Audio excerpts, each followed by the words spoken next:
I'm Jo McGinnis. I'm with Bay Area Meals on Wheels, and I'm one of the board members.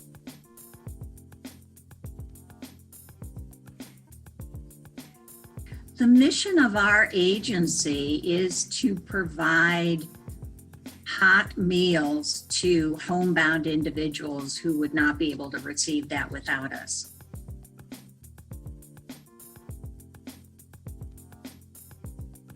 It could be any age group. There's no age requirement, but generally it is seniors who are living in their home.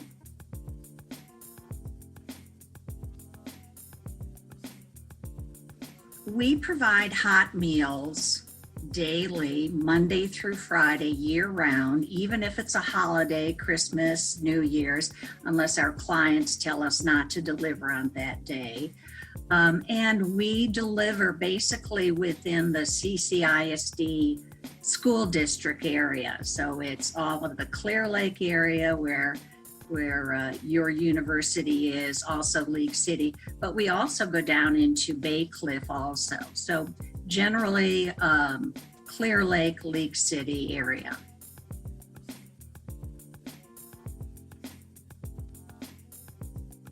We are able to help up to 96 clients per week, and it just depends on if they are ill and in the hospital and can't receive a meal for a while, or if they have a doctor's appointment and they're not going to be available during the middle of the day to receive the meal. So it can be up to 96 in a week, every day during the week.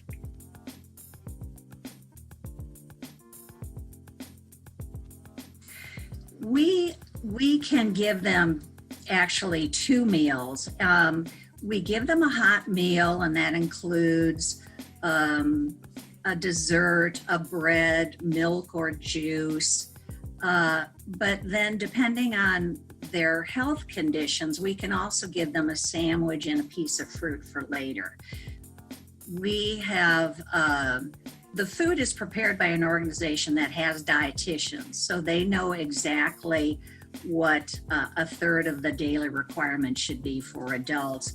Plus, our initial person they contact, our client coordinator, is a retired RN. So she will ask a lot of medical related questions to be sure that the parts of the food are going to work with their health condition.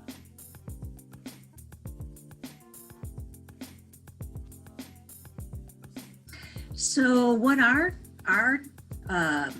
volunteers do is we have regular drivers, but I think what would work for students would be being a substitute driver. We send out 2 drivers per route, and they physically deliver the food to the clients. We pick up the food currently at Gloria Day Church in Nassau Bay, and then we have 8 different routes that the drivers could go out to deliver food. And I should say, besides delivering food, that's one part of it, but it also is, we are doing a medical check to see if they are physically okay. And we ask them health-related questions currently because of COVID. And then we give them some social interaction. We may be the only people they see during the day, so we try to fulfill some of those social needs, checking on them physically, and if they have any physical issues, the drivers report that back, and then we have someone that calls them or their family to advise the family members.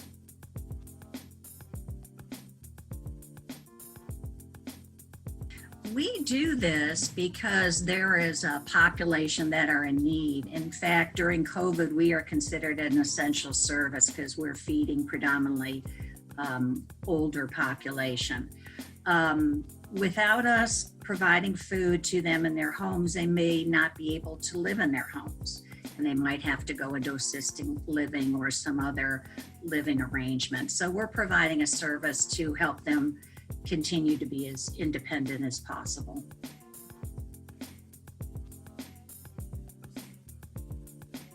So what I would tell you is we use about 100 volunteers per week. And so whatever monetary value you want to put on that volunteer, multiply it by 100. We are an all volunteer organization. Every board member, the people behind the scenes, and the people on the front lines with our clients, everybody's a volunteer. They use their own vehicles. They, expend their own gas in the gas tanks, and they use their own time to do this work.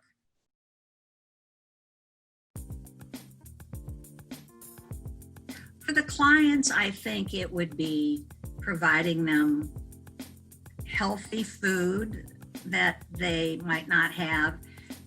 Because if someone is left to their own devices and they're not able to cook or have somebody bring them in food, they may be eating potato chips as their meal. So it's the healthy food, it's checking on their well-being, their physical well-being, and giving them the social interaction.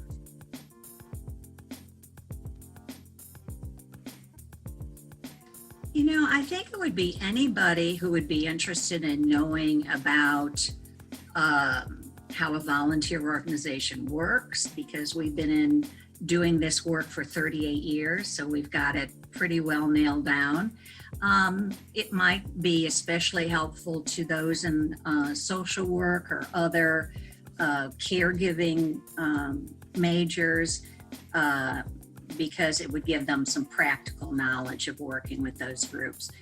I did say predominantly we have older population, but we've had as recently as and of an age of 29 years old for one individual who had cerebral palsy and epilepsy and was not able to physically make food for himself or get to a grocery store even to buy the food.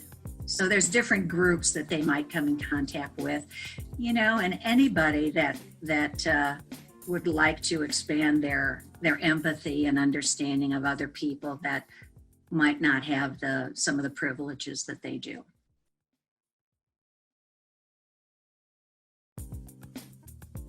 They can understand better what a volunteer organization does. They can understand better serving a generally older population, and understanding what nonprofits do in the community.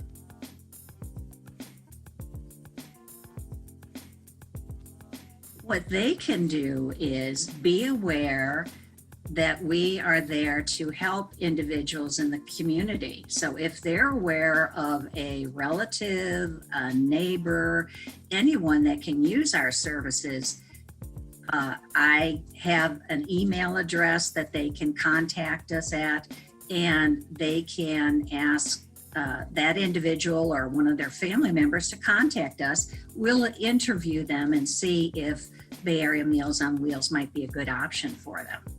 The email address is volunteerbayareamealsonwheels@gmail.com. And there's also a phone number that they could call.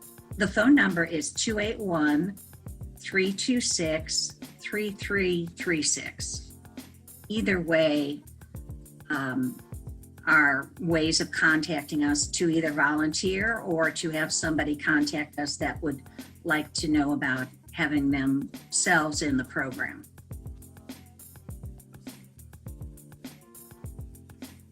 What they would do is they would contact us probably at the email address volunteerbayareamealsonwheels@gmail.com. They will get some general information in writing. Then they will be matched with an experienced volunteer who will go out with them and train them. They will get a handbook listing all kinds of things that might not happen every time they go out, but what they need to know how to handle in the case of a medical emergency, what their role would be. And then volunteers will go out 2 at a time on these routes. Normally the substitute would be the navigator, so would not need to drive their own car, but occasionally a substitute will be the driver. So volunteers need to have their own car and insurance, all those good things. And the hours would be in the middle of the day, Monday through Friday, from about 10:15 to 12:15. So it's only a 2-hour commitment, and they would get a list, an email once a week, and if they are available any of those days, they could respond and say, I'd like to be a substitute. If it's not convenient, if it interferes with a class they have, then they just pass it by. So it's very easy to be a substitute, and just indicate when of those days that might be good for them to help.